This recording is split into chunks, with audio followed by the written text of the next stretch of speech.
really interested in, what the actual practical use cases of the blockchain are.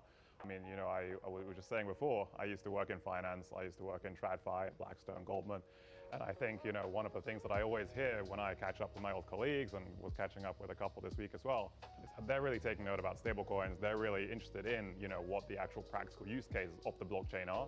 And so it's just a matter of time since all of these big institutions that traditionally have shied away are actually starting to come in and create their own stablecoins, like you were saying, create their own applications on the blockchain as well, and start to use the technology that we are building and that people on the ground are actually building.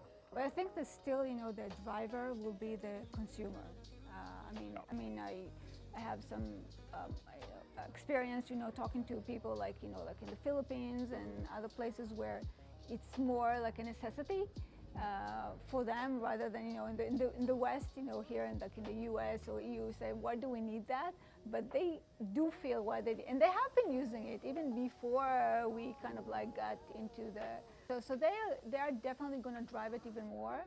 And I think probably now with the clarity with all kinds of institutions, we're probably going to see a little more of that.